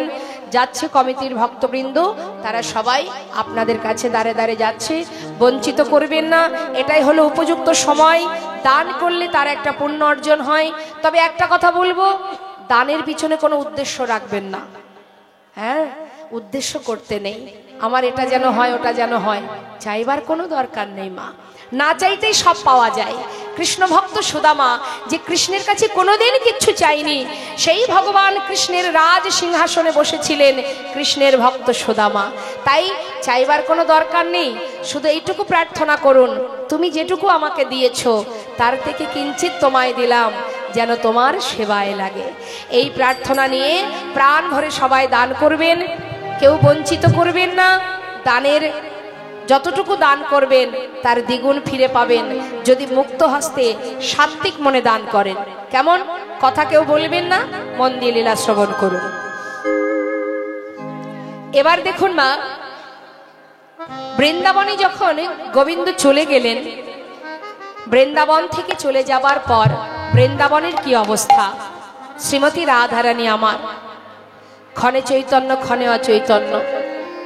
রাধারানী চোখের জলে মাটি সুন্দর করে মৃত্তিকা ভিজিয়ে তার উপরে প্রাণবধূর বদন চিত্র অঙ্কন করছে, ছবি আঁকছে। মা, এখানে কেউ আছে ভালো ছবি আঁকতে পারে? একটু হাত তুলে দেখাবেন, কে ভালো ছবি আঁকতে পারে?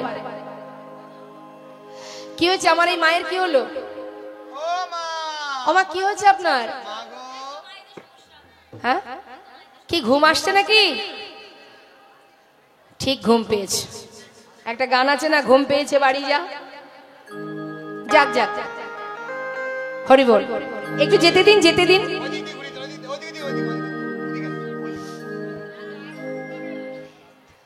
জয় রাধে রাধে রাধে। এখন মা আস্তে আস্তে শ্রীমতী রাধারানী, মন দেবেন কথার মধ্যে, পদাবলিতে একটু মন দেবেন। শ্রীমতী রাধারানী চিত্র অঙ্কন করছেন গোবিন্দের। তো একবার একটু বলুন দেখি, এখানে ভালো ছবি আঁকতে পারে কে আছে? আছে কেউ? কেউ তো হাত তুলছে না। আচ্ছা বেশ, তাহলে মন দিন, শুনুন, বুঝতে পারবেন। কি হচ্ছে বাবা? চিত্র অঙ্কন করছে কিভাবে? শ্রীমতী রাধারানী কৃষ্ণ কৃষ্ণ বলি কাঁদে বাহু তুলি, মরমে দারুণ ব্যথা। কৃষ্ণ কৃষ্ণ বলি ওই কাঁদে বাহু তুলি,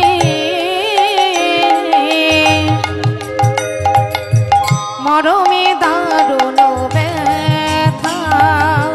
মৃত্তিকায় পরে মূরতি আঁকিয়া, কহে তার সনে কথা। ওই না মৃত্তিকার উপরে মূরতি আঁকিয়া, কহে তার সনে কথা। ওমা আঁকছে কিভাবে দেখুন, রাধারানী অঙ্কন করছে। সবার আগে কি এঁকেছে? আঁকিয়া সে কোটি পরাই ঘটি, কত না যতন করি। দেখো আঁকিয়া সে কোটি ওই পরাই ঘটি, কত না যতন করি।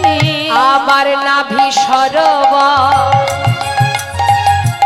আখিল তার পর, কত না যতন করি।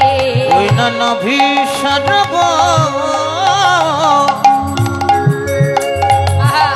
আখিল তার পর, কত না যতন করি। আস্তে কি বললেন? আকিয়া সে কোটি পরাই ঘটি, মানে কোমরটা আগে এঁকেছে মা, মাঝখানে। কোনো মানুষের ছবি আঁকতে গেলে হয় চরণ থেকে শুরু করতে হয়, আর না হলে মস্তক থেকে শুরু করতে হয়। কিন্তু বাবা আজ আমার রাধারানী ছবি আঁকছে, আগে এঁকেছে মা কোমরটা। কেমন ভজন দেখুন, যেই না কোমরটা এঁকেছে, নাভি সরোবর এঁকেছে, ঠিক সেই সময় সখীরা ধরেছে, এই রায় রায়, এ তোর কেমন আঁকা ছিরি বল, এইভাবে কেউ ছবি আঁকে? আরে ছবি আঁকতে গেলে হয় কেউ মস্তক থেকে অঙ্কন করে, না হলে কেউ চরণ থেকে অঙ্কন করে, মাঝখান থেকে কেউ ছবি আঁকে? কিরে, গুরু ধরে চিত্র অঙ্কন শিখেছিলি, ভুলে গেছিস? শ্রীমতী রাধারানী বলেছেন ললিতারে, না না আমি ভুলি নাই। আচ্ছা, তাহলে মস্তক থেকে আঁকলি না কেন? আগে তো বদনটা আঁকতে পারতিস।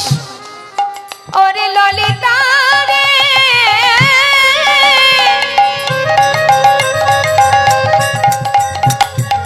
যদি আমার বধুর বদন আঁকি,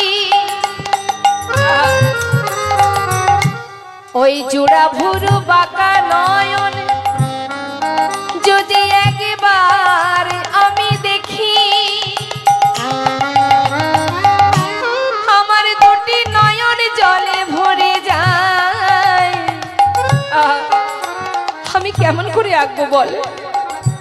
ওই জোড়া ভুরু বাঁকা নয়ন, ওই চোখে চোখ দিলে আমি আর আমি চিত্র আঁকতে পারবো না। সেই কারণে আমি আগে বদন আঁকিনি। আচ্ছা, তাহলে চরণটা কেন আঁকলি না? বলছি শুনবি? ওরে ললিতা রে, কেন জানিস চরণ আঁকি নাই? এই বৃন্দাবনের বধূ সে আমায় ছেড়ে চলে গেছে, আবার যদি চরণ আঁকি, ওরে ললিতা রে, সেও যদি আমায় ছেড়ে চলে যায়, তবে বল সখী আমার কি বা হবে উপায়? সেই জন্য চরণ আঁকিনি। চরণ আঁকলে যদি সেও চলে যায়, আমি কি নিয়ে এই ব্রজে রইব? বল কি নিয়ে এই ব্রজে রইব? চরণে দিলে যদি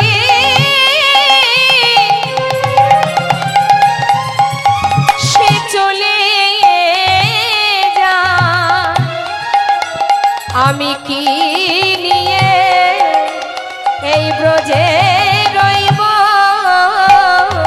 চরণ দিলে যদি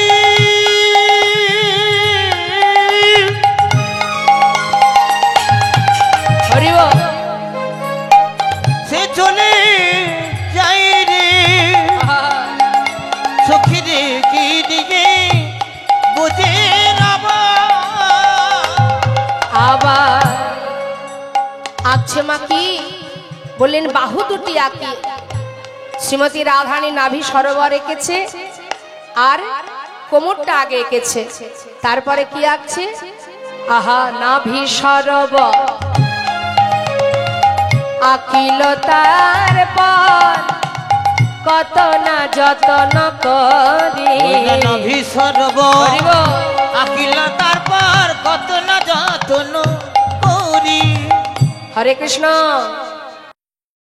সরোবর আঁকা হলো, এবার আস্তে আস্তে উপরের দিকে উঠছে মা। কি আঁকছে দেখুন? বাহু দুটি আঁকি,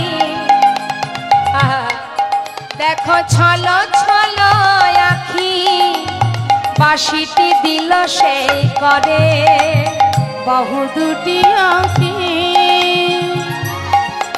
ওই ছলো ছলো আঁখি, বাঁশিটি দিল তার করে।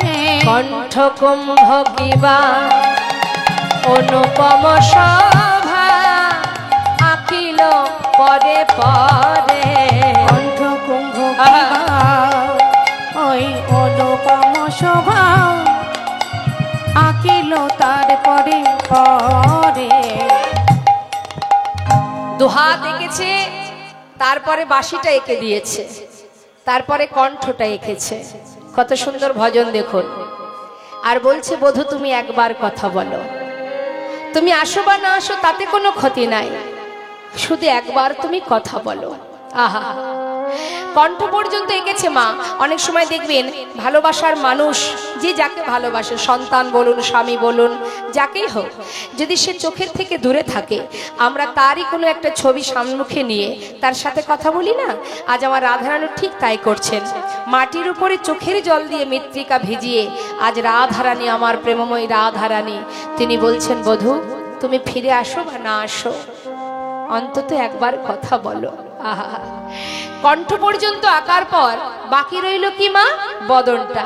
হ্যাঁ, যেই না বদনটা আঁকা হয়ে গেল, বদন আঁকা মাত্রই সেই মাটির উপরে গোবিন্দের শ্রী বদনের উপরে নিজের বদনটা রেখেছে, রেখে কাঁদছে। আর কি বলছে? মুখে মুখ দিয়া কাঁদিয়া কাঁদিয়া কহে তার সনে কথা। মুখে মুখ দিয়া কাঁদিয়া কাঁদিয়া কহে তার সনে কথা। কহে যদুনা ওহে প্রাণনা, ওগো দেখো হে রাধার ব্যথা। কহে যদুনা ওহে প্রাণনাথ দেখো না রাধার ব্যথা। তুমি একবার এসে দেখে যাও গো, তুমি একবার এসে দেখে যাও গো আমার রাধা রানী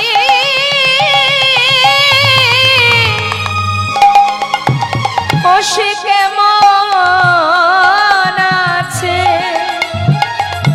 একবারে সে দেখে যাও গো আমাদের রাধা রানী।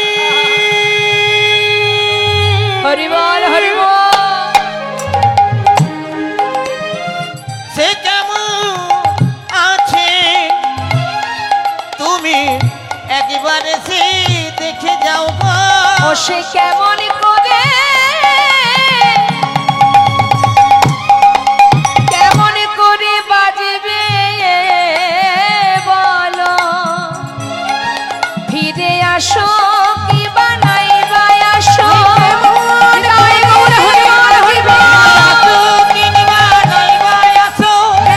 কেমন করে বাজবে বলো, কেমন করে বাজবে বলো।